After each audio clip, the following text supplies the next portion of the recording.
Assalamualaikum warahmatullahi wabarakatuh. Selamat pagi, salam sejahtera untuk kita semua. Perkenalkan, nama saya Liva Fitriani, mahasiswi Universitas Mercubuana, Fakultas Ekonomi dan Bisnis, jurusan Akuntansi. Pada kesempatan yang berbahagia ini, izinkan saya untuk mempresentasikan topik mengenai bahasa Indonesia diminati dan dipelajari oleh bangsa-bangsa di dunia selama beberapa menit ke depan. Sebelumnya, saya ingin mengucapkan terima kasih banyak kepada semua pihak yang telah membantu saya dalam memberikan kritik maupun sarannya. Serta tak lupa pula saya ingin mengucapkan terima kasih banyak kepada Bapak Dadiwara Suharjono SSMPD selaku dosen mata kuliah Bahasa Indonesia yang telah membimbing saya. Saya berharap presentasi yang saya buat ini dapat memberikan informasi dan juga menambah ilmu pengetahuan kepada kita semua. Saya menyadari akan presentasi yang saya buat ini masih jauh dari kata sempurna. Oleh karena itu, saya mengharapkan kepada teman-teman semua untuk memberikan masukan dan juga sarannya demi kesempurnaan presentasi ini. Oke teman-teman, kita mulai presentasinya sekarang. Yang pertama adalah latar belakang. Indonesia merupakan negara kepulauan terbesar di dunia. Terdapat sekitar 17.508 pulau besar dan pulau kecil dari Sabang hingga Merauke yang dihuni dari 360 suku bangsa. Indonesia juga memiliki banyak keragaman budaya, suku bangsa, ras, bahasa, dan agama. Walaupun Indonesia memiliki banyak keragaman, Indonesia tetap satu sesuai dengan semboyan Bhinneka Tunggal Ika. Nah, hal ini membuat Indonesia dijuluki sebagai negara kaya akan keragaman budaya, serta memiliki pemandangan yang amat indah, dilengkapi dengan beraneka ragam kulineri yang menggugah selera. Belakangan ini, bahasa Indonesia mengalami perkembangan yang sangat pesat dalam semua hal, tidak hanya di Indonesia tetapi juga di luar negeri. Menurut para ahli bahasa, bahasa Indonesia memiliki potensi yang tinggi untuk menjadi bahasa internasional dilihat dari segi sejarahnya. Dengan menjadikannya bahasa Indonesia sebagai bahasa internasional, maka Indonesia akan banyak dikenal oleh negara-negara lain serta dapat meningkatkan daya asing bangsa. Saat ini, bahasa Indonesia menempati urutan ke-25 dari 250 bahasa di dunia.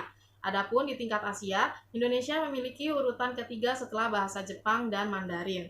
Nah, dari latar belakang yang telah dijelaskan, saya menarik kesimpulan yang akan saya angkat menjadi materi utama dalam presentasi ini adalah bahasa Indonesia diminati dan dipelajari oleh bangsa-bangsa di dunia. Dengan harapan kita semua dapat memperkenalkan bahasa Indonesia kepada seluruh kancah dunia sehingga bahasa Indonesia bisa menjadi bahasa internasional. Bahasa Indonesia merupakan bahasa ibu bangsa Indonesia yang dijadikan sebagai bahasa resmi di negara ini.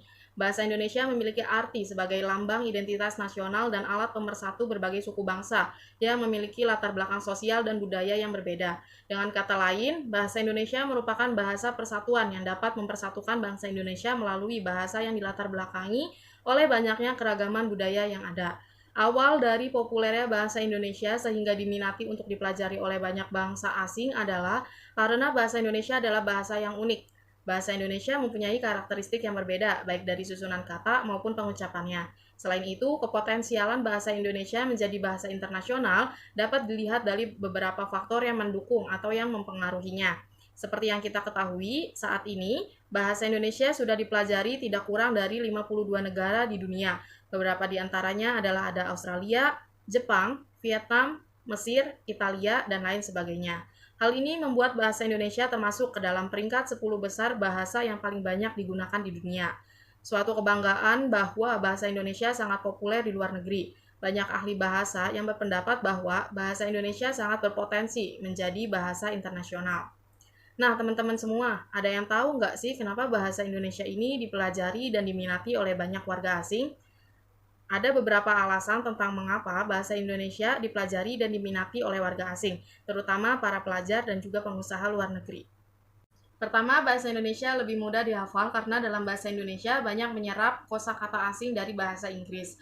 Bahasa Indonesia juga relatif mudah diadaptasi dengan istilah-istilah bahasa asing, sehingga bagi kebanyakan orang asing yang mempelajari bahasa Indonesia tidak perlu repot-repot menghafal banyak kosakata tertentu. Kedua, negara Indonesia merupakan salah satu negara yang memiliki jumlah penduduk terbanyak dan terbesar di dunia. Yang ketiga, bangsa Indonesia dipandang sebagai ekonomi baru, dan yang keempat karena keanekaragaman budaya yang dimiliki oleh bangsa Indonesia inilah menjadi alasan mengapa banyak orang asing yang berminat untuk mempelajari bahasa Indonesia. Mereka yang memiliki tujuan bisnis maupun pendidikan yang mengharuskannya menetap di Indonesia membuat banyak orang yang turut mempelajari dan mengerti bahasa Indonesia.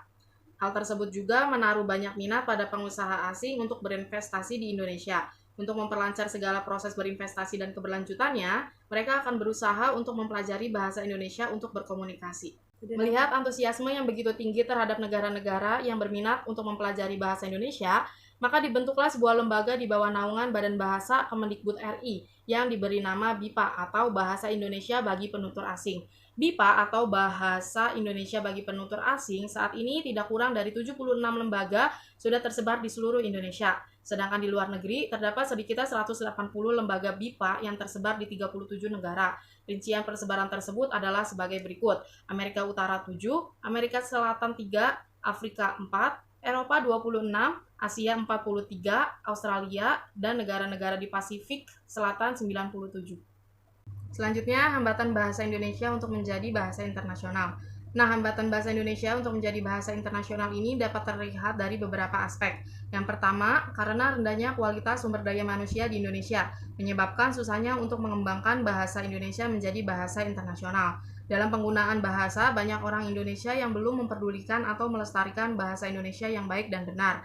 Karena hal tersebut, membuat terhambatnya pengakuan bahasa Indonesia sebagai bahasa internasional. Yang kedua, paradigma oleh masyarakat tentang penggunaan bahasa asing sebagai gengsi sosial, sebuah tren yang sangat populer di kalangan masyarakat tentang penggunaan bahasa asing.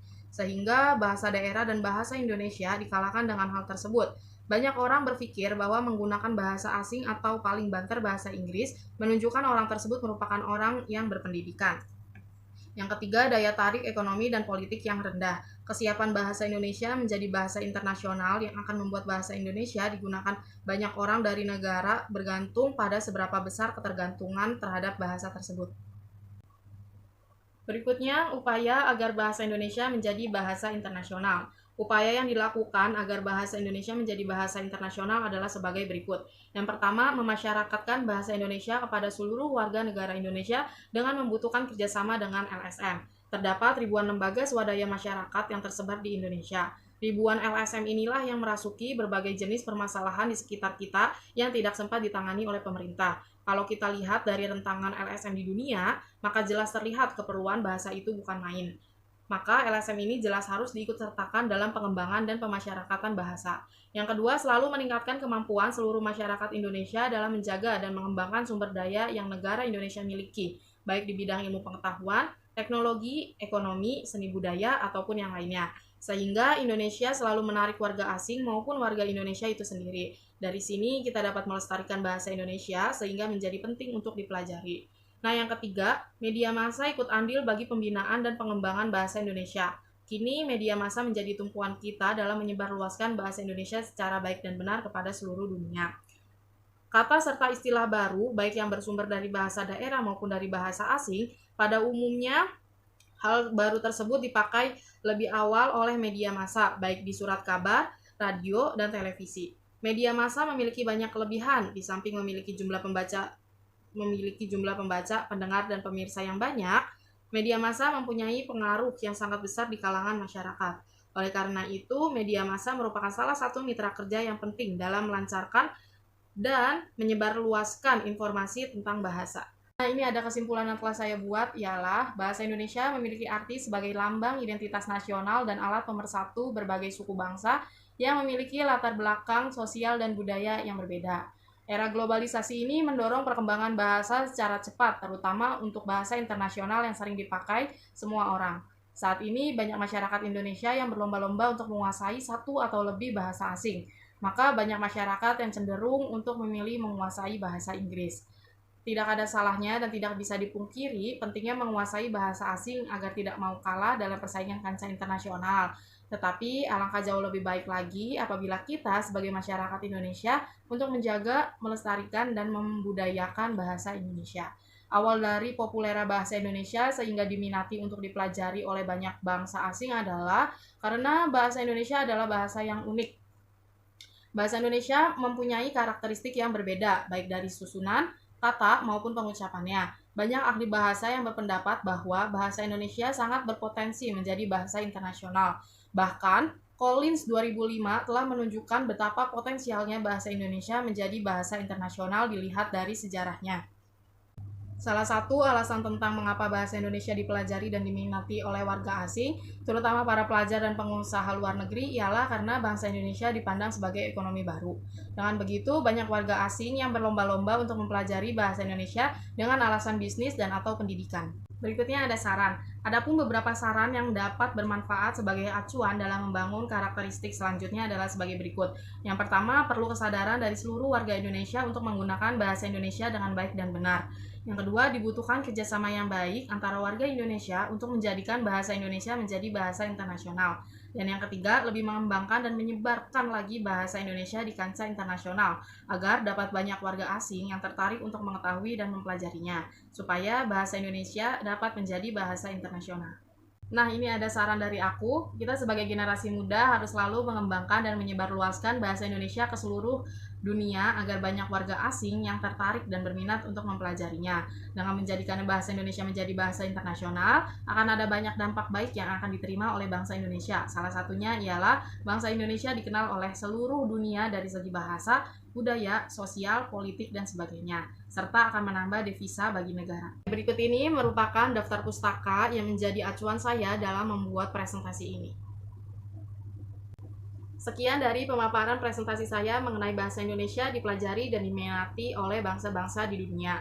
Saya sangat berharap presentasi saya ini dapat menambah ilmu serta wawasan bagi saya sendiri maupun teman-teman semua. Apabila dalam penjelasan maupun perkataan saya ada yang kurang berkenan di hati teman-teman, saya mohon maaf yang sebesar-besarnya. Dan juga saya ingin mengucapkan terima kasih banyak kepada kalian semua atas partisipasi dan perhatiannya. Sampai jumpa di lain waktu. Wassalamualaikum warahmatullahi wabarakatuh. Bye-bye.